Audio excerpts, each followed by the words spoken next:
Hello, my friends. Once again, thank you for joining us on this Wednesday, 7 p.m. Eastern Time.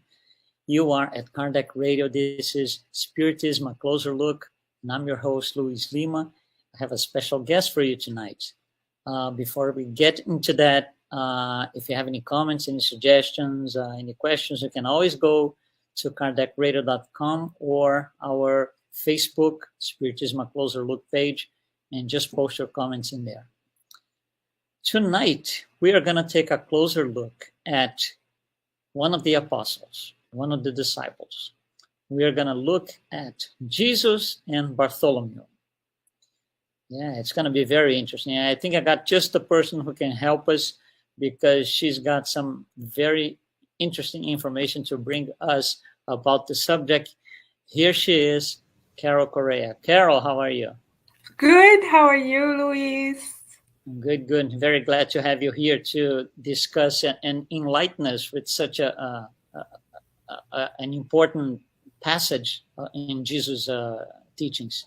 Yes, thank goodness we have Humberto de Campos, the Spirit, to thank for that. He has done a wonderful job transcribing real-life accounts of Master Jesus's encounters with the apostles.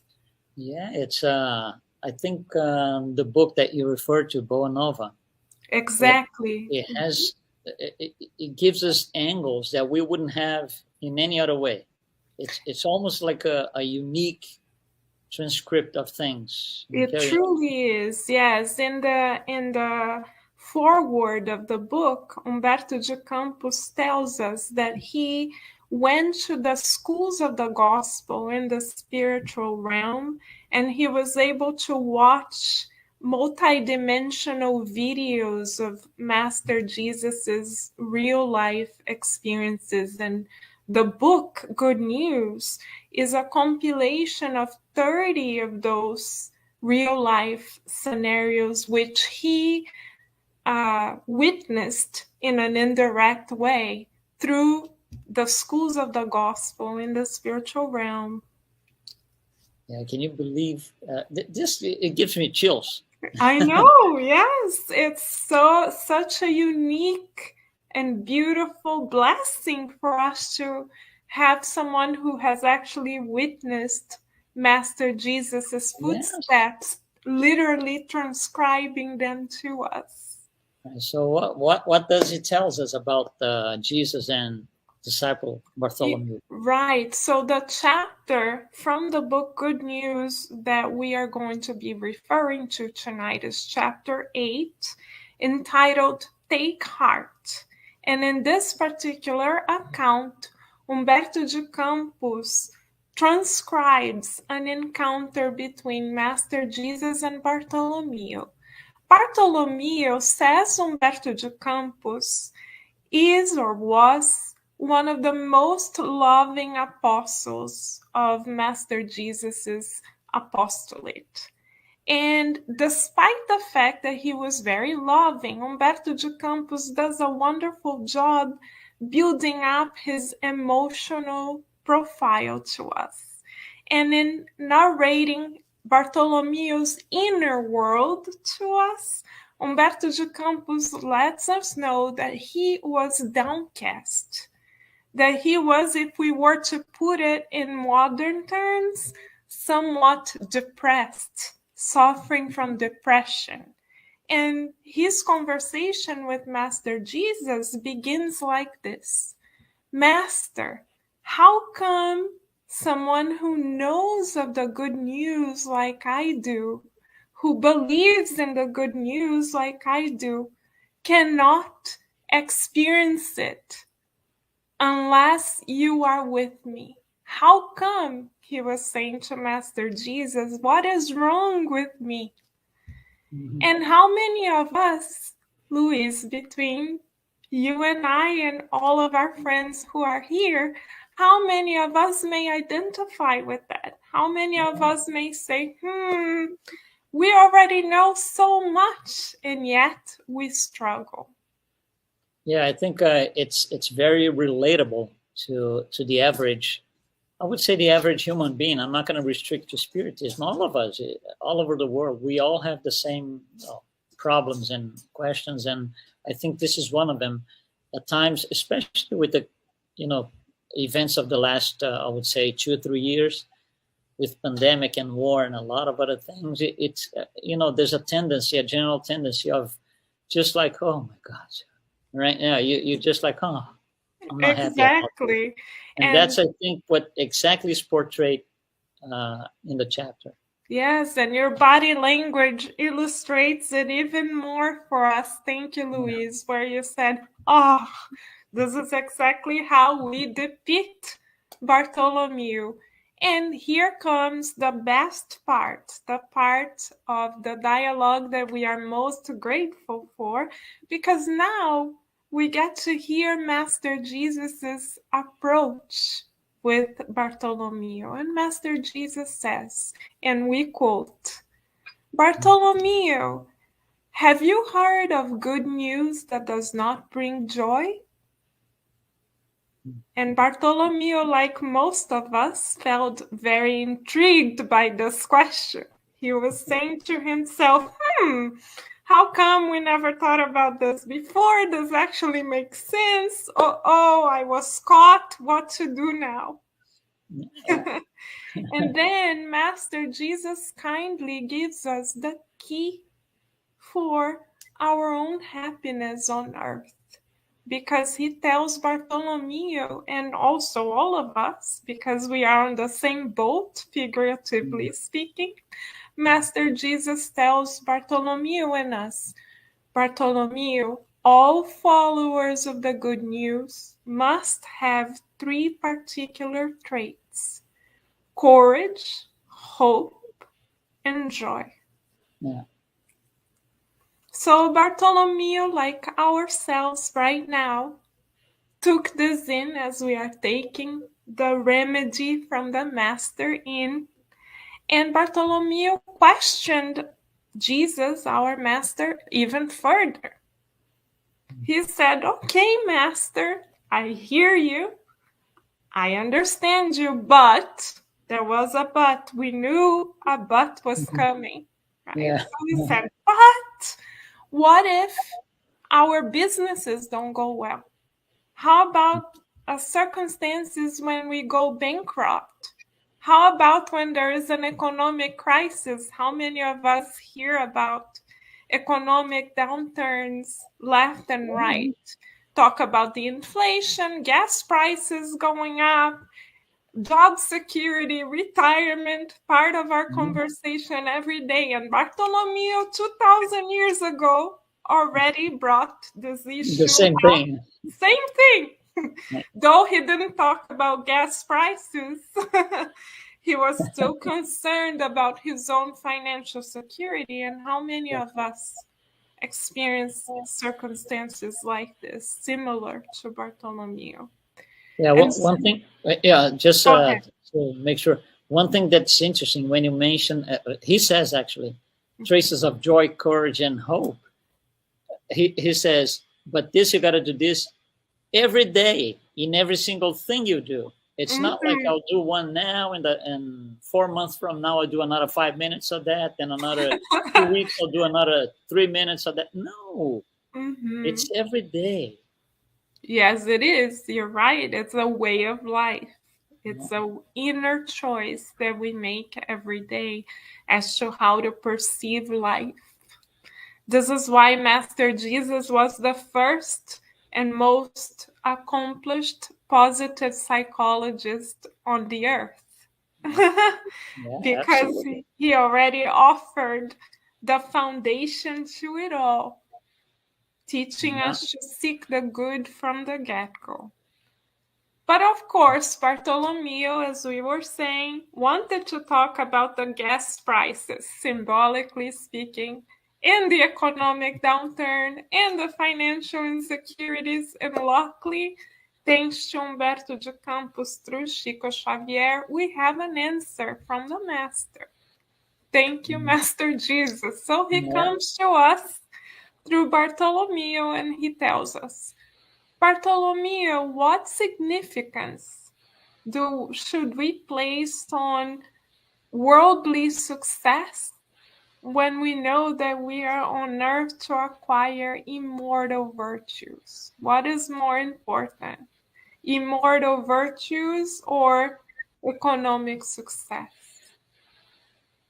And we know that Master Jesus had the moral authority to ask this question because he has already walked the talk. This is why he is our master. So when he asked that with experience, with reassurance, and with his innate moral authority.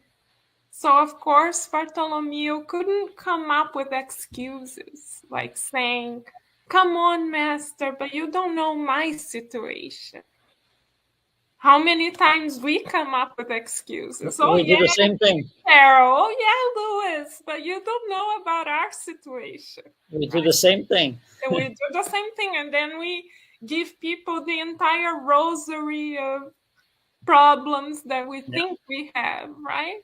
But with Master Jesus, it wasn't possible to do this because he had the moral authority to speak the truth with kindness.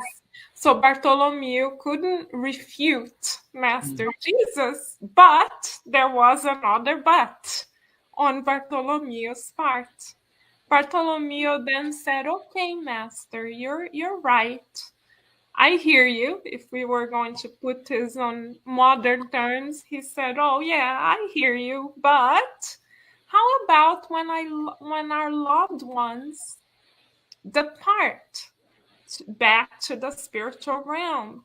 Isn't it expected that we experience sadness and grievance when our loved ones discarnate?"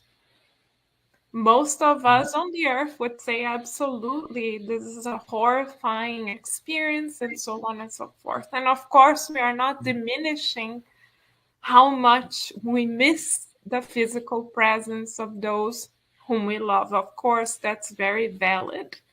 But Master Jesus, having walked the talk and with his moral authority, answered to Bartholomew and all of us, "Bartholomew, who on the earth can claim themselves to be an orphan or deprived of love when the Father is watching over each and every one of us, and when we know that the Father's messengers never leave anyone alone?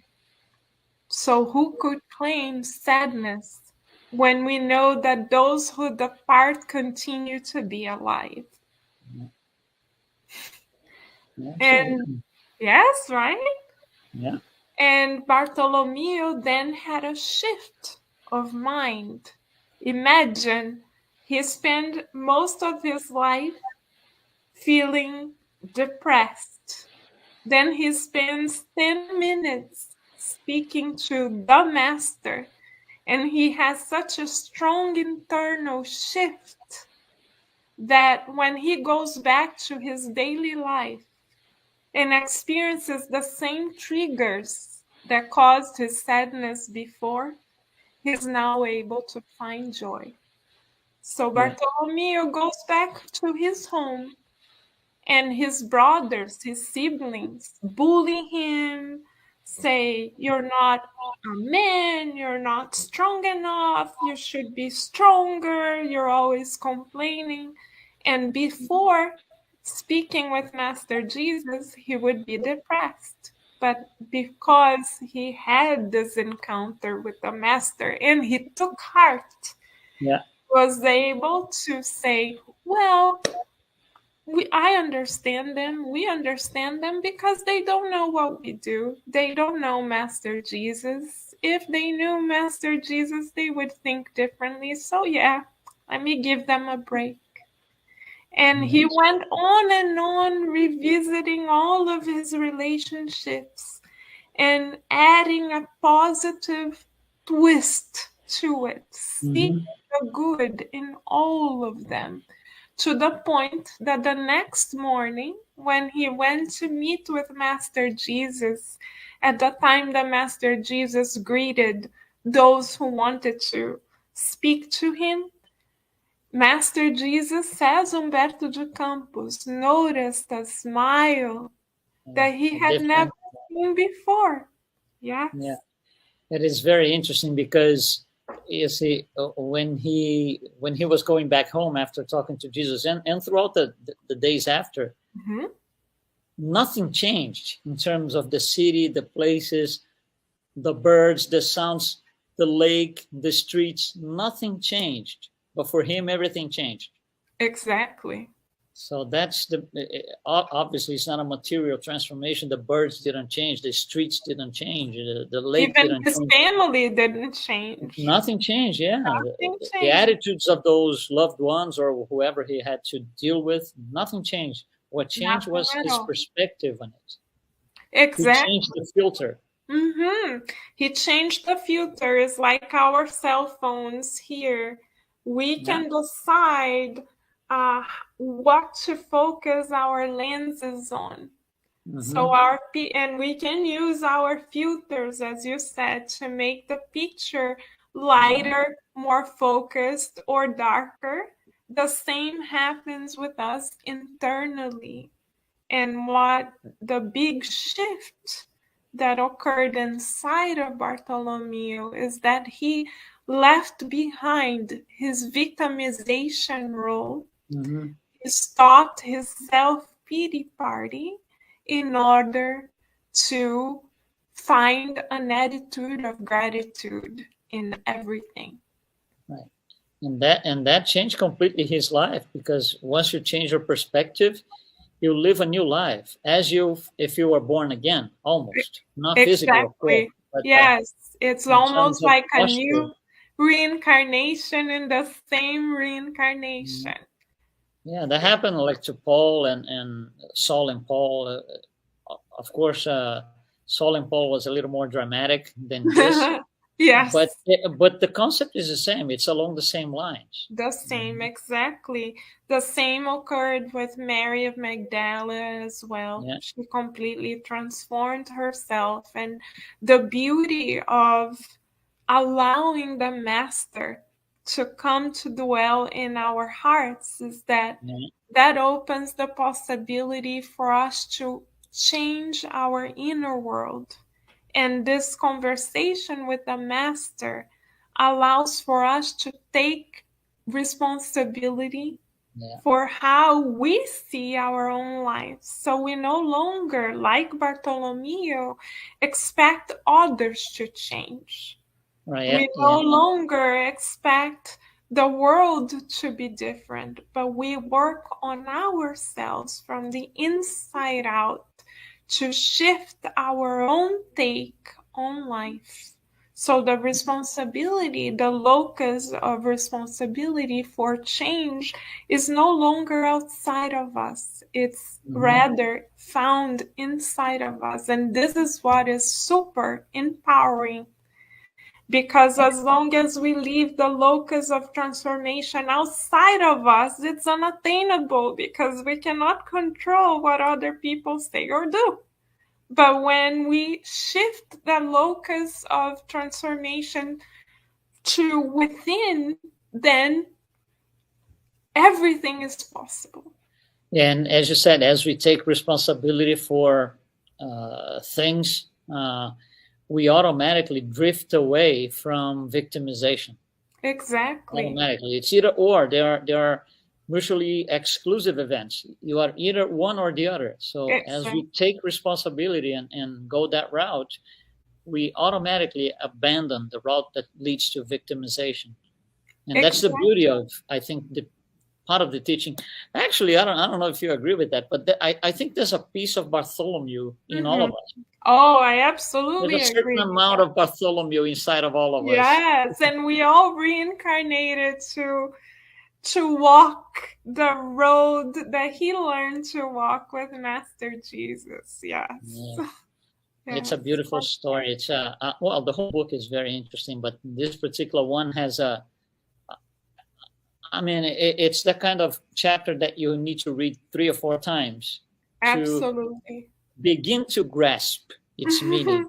It's Yes. very profound, deep, very philosophical.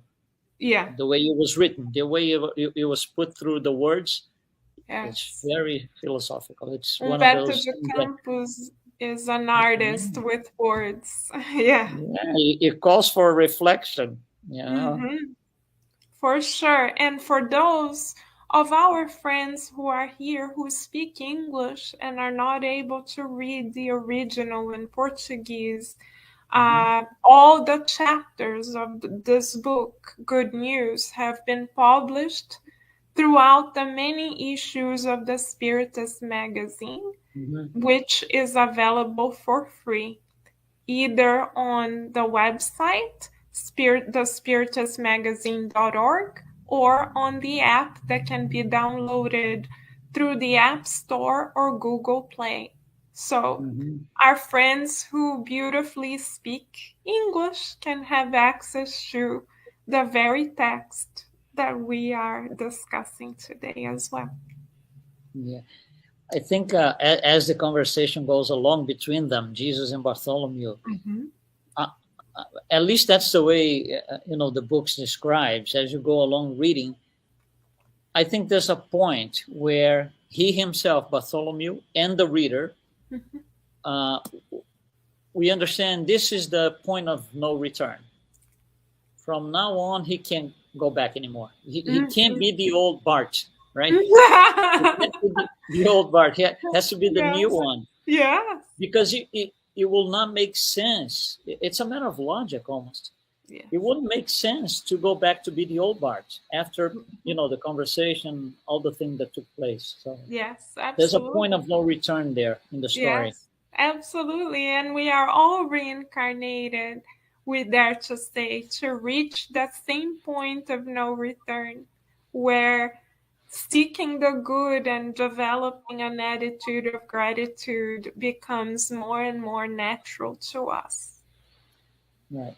And I think things like gratitude is one of them, but other things that were missing in his life. And Yes, that's why he was so kind of depressed, not depressed to the point of not being able to do anything, but he was going down that road. He was always he sad and was. all.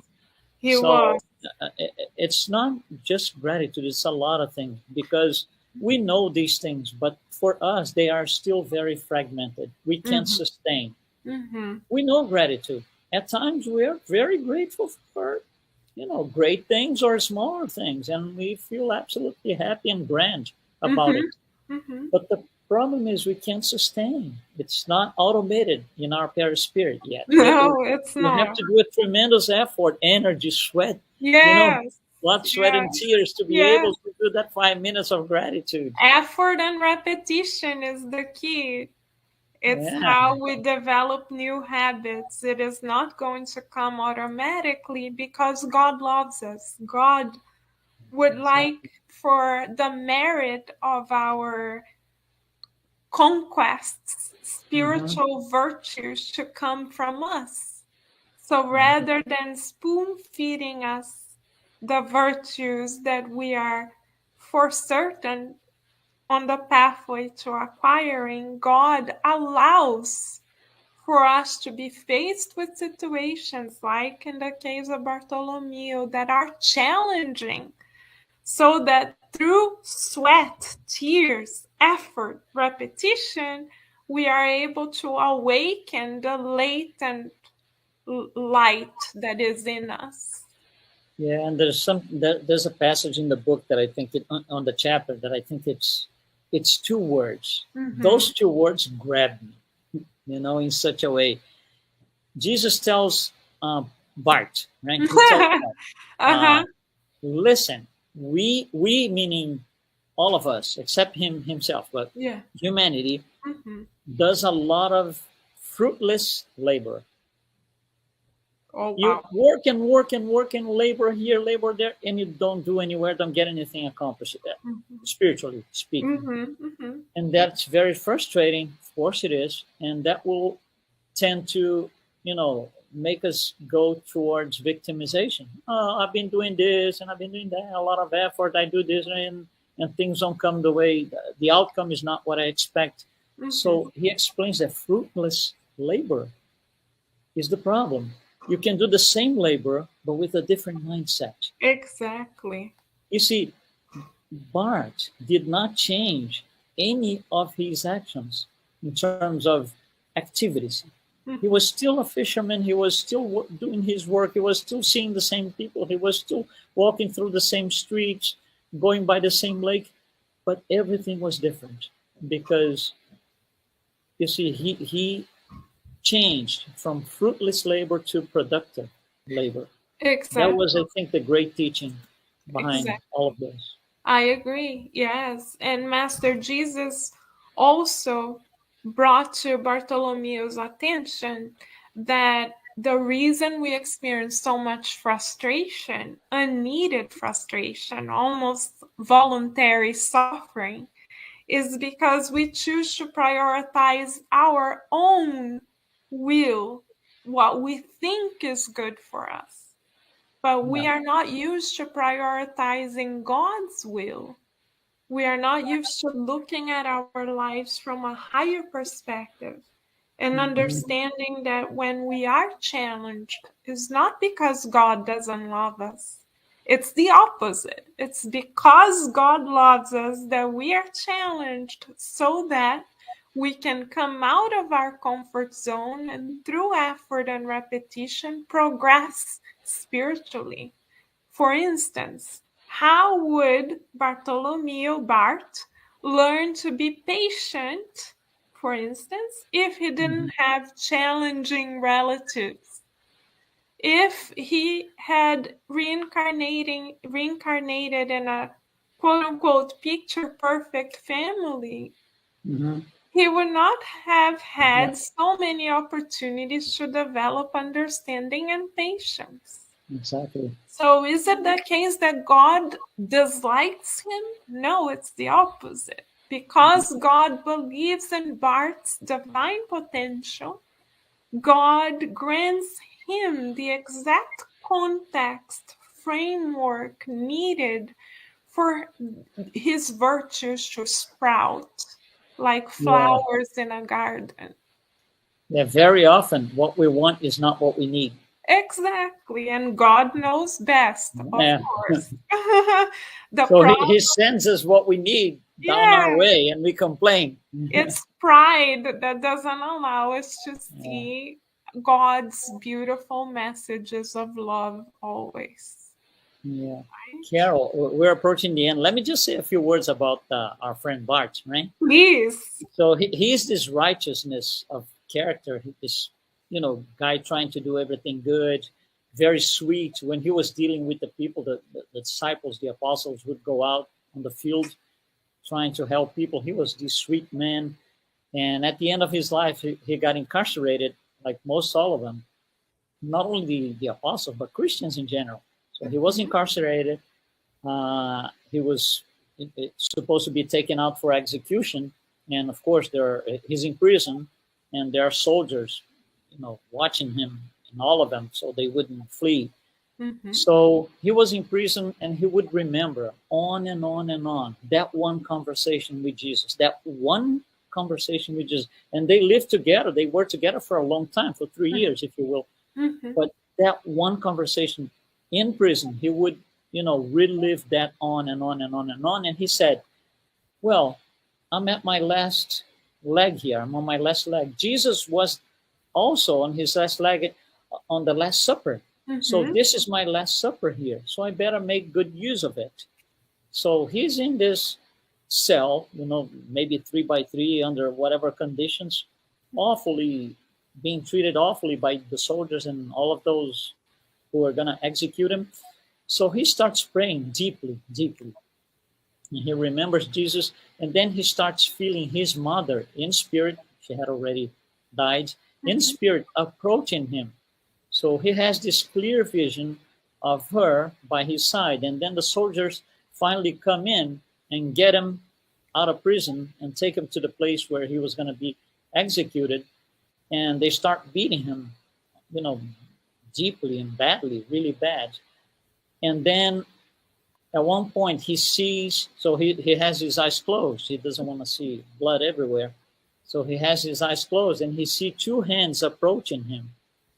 And he looks carefully at the hands. And what does he see? Stigmata. Mm-hmm. He sees the marks of the cross in the hands. Mm-hmm. So this is a vision. He looks up and Jesus lifts him and takes him and says, I came to pick you up. I came to take you. And he takes him. So you just gave me the chills. That's such a beautiful encounter. The Master never leaves us, right, Luis? Yeah, that's true. So anyway, I think it was a very interesting discussion that we did here. There's a lot to think about. This calls for a lot of reflection on our part and our audience too. If you're following us here, it requires us to stop for a minute, maybe go back to the book and read it again, analyze this. There's a lot of information underlined. There's a lot of emotions that are in between lines. And I think we all can benefit a lot from rereading, if you haven't, reading for the first time, the story. It's just beautiful. Anything that has to do with Jesus is beautiful anyway. But this one is very touchy. It's very touchy because it's a transformation right before our eyes. I'm going to take responsibility and leave victimization behind. That's it. You said it all, Luis. Thank you so much. Okay, thanks for being part of the program today, Carol. Our pleasure. It was great to see you. Wonderful to see you and everyone here as well. Thank you. Absolutely. And you're watching us right now. Don't forget, Spiritism, a Closer Look. We are here at Kardec Radio every Wednesday, 7 p.m. Eastern Time. So be well. We'll see you next time. Thanks so much.